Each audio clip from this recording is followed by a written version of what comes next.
Juste avant de recevoir le député Nicolas Dupont-Aignan qui arrive en passant devant la caméra, mais c'est pas grave, c'est du direct, c'est de la télé, NDA. Nicolas Dupont-Aignan, NDA pour ses partisans. Voici quelques images du banquet républicain suivi d'un meeting qu'il a organisé aujourd'hui au gymnase Japy dans le 11e arrondissement de Paris. Nicolas Dupont-Aignan qui appelle tous les Français qui ont voté non au référendum sur la Constitution européenne à se rassembler derrière lui le 22 avril prochain. Alors Nicolas Dupont-Aignan, bonsoir. Bonsoir. Vous avez 45 ans, bientôt 46, et vous voulez être candidat à la présidentielle, mais aurez-vous les 500 signatures nécessaires? Je pense, je les aurai. J'en suis à 401 ce soir, et il m'en manque 99, mais je pense les avoir.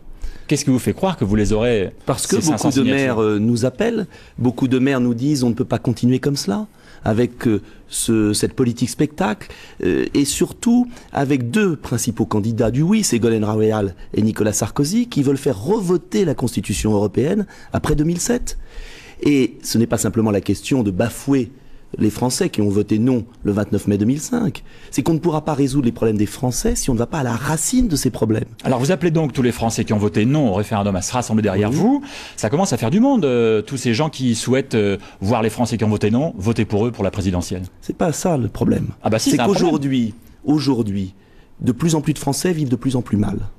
On a une présidentielle gadget, avec les principaux candidats qui ne veulent pas traiter le problème européen. Et qui, pire, veulent faire revoter cette Constitution avec des conséquences très fortes sur les délocalisations, sur le pouvoir d'achat, sur la valeur de l'euro.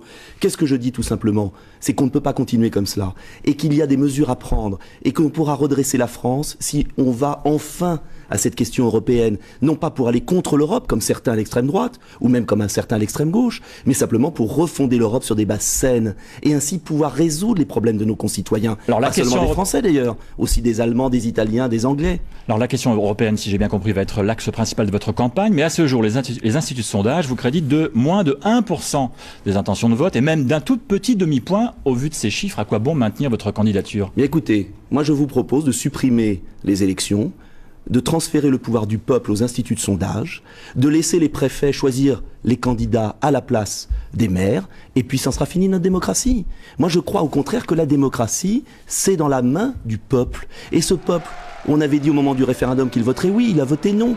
Ce peuple, il n'en peut plus de ce système qui ne veut pas voir la réalité de sa souffrance. Et à maintenir votre candidature, même si vous ne faites qu'un point, peut-être deux, je ne sais pas. Mais peut-être plus. Qu'en savez-vous exactement? À maintenir votre candidature, vous ne craignez pas de faire perdre votre camp, la droite?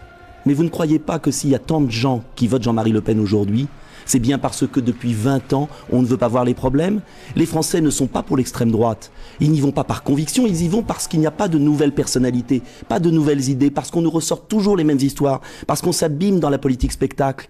Donc moi je crois au contraire que je suis en mesure d'apporter une nouvelle personnalité, des solutions concrètes à mon pays. Et c'est pourquoi je suis candidat. Peut-être qu'on pourra un peu changer les choses et ne pas croire que tout est joué d'avance. Mais de tous les candidats, qu'est-ce qui vous fait croire que c'est vous qui avez la meilleure stature présidentielle? Eh bien écoutez, lisez mon livre, Français reprenez le pouvoir, allez sur mon site, voyez mes propositions, je fais des propositions très fortes sur l'euro, sur les délocalisations, sur les charges sociales. Ces propositions, je ne les vois pas dans les programmes des autres. Rien que le titre de votre...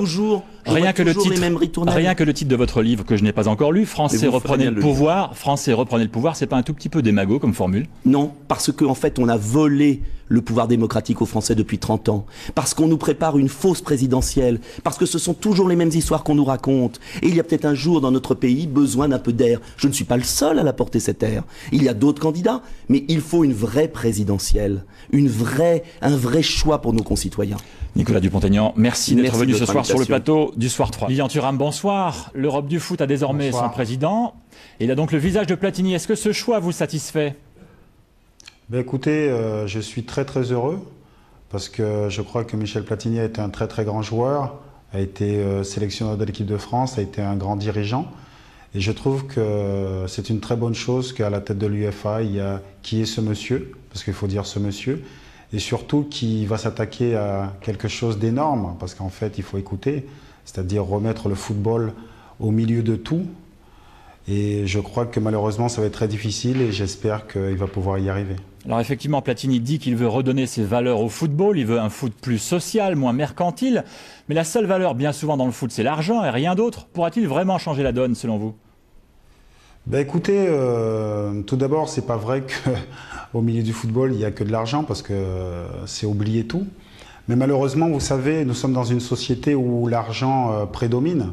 Et donc c'est pour ça que je dis que ça va être très très difficile parce que malheureusement, on ne peut pas aller à l'encontre de la société. Donc j'espère qu'il va trouver les personnes pour l'aider et pour transmettre cette image de simplicité et de bonheur et de joie que procure le football. Alors à l'instant, nous l'avons entendu, il parlait aussi de l'une des dérives actuelles du football, le racisme. Pensez-vous qu'il aura les moyens de lutter contre ce fléau à l'intérieur du football? Ben écoutez, je crois que oui. Vous savez, le football a un impact énorme et je crois que quand on a envie de faire avancer certaines choses, on peut le faire. Donc j'espère que là aussi, il pourra faire passer le message et que les peu de personnes, parce qu'il faut bien rappeler que c'est peu de personnes qui essaient de dégrader l'image du football, pourront être mis en dehors des stades. C'est ce que vous demandez à Platini, de mettre en dehors des stades ceux qui dégradent l'image du football? Ben, complètement. Malheureusement, nous vivons dans une société où petit à petit il y a un retour au racisme, je dirais. Et c'est vrai que le football a un tel impact sur les jeunes générations qu'il faut absolument interdire l'entrée au stade de ces personnages. Vous-même, vous êtes confronté au racisme? Comment le vivez-vous chaque jour? Bah, écoutez, vous savez, malheureusement, c'est une habitude. Je dirais qu'aujourd'hui, je suis en Espagne et fort heureusement, pour l'instant, je n'ai rien noté. Mais je suis resté très longtemps en Italie. On vit avec, mais bon, je dois avouer que moi, ça ne m'atteint pas trop parce que je sais d'où ça provient. C'est simplement l'histoire occidentale qui a fait qu'à un moment donné, certaines personnes croient qu'ils ont une supériorité sur d'autres. Disons, c'est un complexe de supériorité, mais bon, je dois avouer que j'ai de la chance parce que c'est pas quelque chose qui m'atteint. Alors, ce qui vous a atteint, en revanche, ce sont les propos de Georges Frêche, lequel risque de se voir exclu du PS demain, et vous demandez à ce qu'il soit exclu. Pourquoi? Ben, c'est tout simple. Vous savez, comme je vous ai dit un peu avant, c'est que malheureusement, le climat en France est un climat très tendu. On voit que les gens se disent ouvertement plus racistes qu'avant. Et j'espère que le PS prendra je dirais, cette décision qui est juste, c'est-à-dire d'exclure M. Frêche, parce que malheureusement, d'autres partis politiques, comme l'UMP ou le Front National, essaient justement de surfer sur cette vague en pensant que cette montée de racisme va les aider. Et j'espère que le Parti socialiste va se positionner en disant que non, nous ne voulons pas d'une France comme ça, nous voulons une France où chacun doit être respecté pour qu'on puisse vivre ensemble.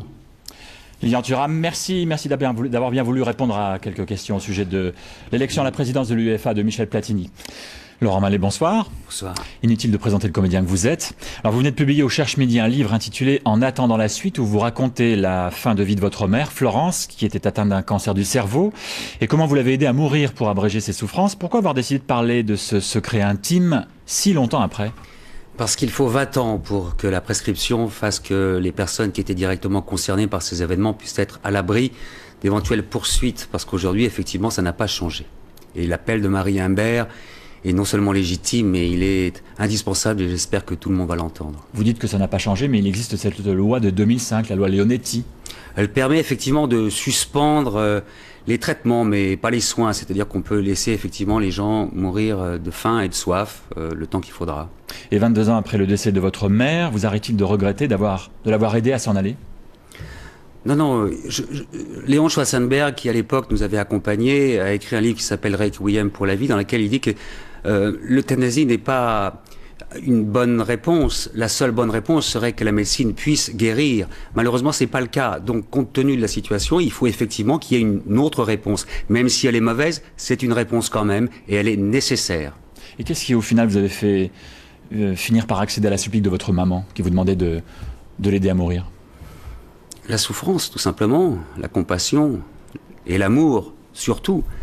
C'est vrai que, écoutez, on est aujourd'hui effectivement à la veille d'échéances électorales essentielles. En 81, un candidat a réussi une présidentielle avec 65% d'opposition sur l'abolition de la peine de mort, c'était François Mitterrand. Aujourd'hui, effectivement, je pose la question à nos candidats. Aujourd'hui, malgré la complexité du problème de l'euthanasie, il faut qu'ils répondent aujourd'hui, avant ces élections, à cette question essentielle qui concerne tous les Français. Alors très vite, lequel de ces candidats actuels vous paraît le mieux à même de faire en sorte que toute personne puisse choisir la manière dont elle veut partir ? Malheureusement, je n'ai pas de réponse puisque personne n'accepte d'en donner. Aucun parti, aucun bureau politique et aucun candidat ne le fait pour l'instant. Effectivement, c'est un risque. Mais c'est un risque qui a été pris et qui, effectivement, doit nous aider à faire avancer un débat nécessaire qui va se poser quoi qu'il arrive. On ne va pas mettre 5 ans pour remettre ça sur le tapis. Laurent Mallet, merci. Et je rappelle le titre de votre livre, En attendant la suite, aux éditions du Cherche Midi.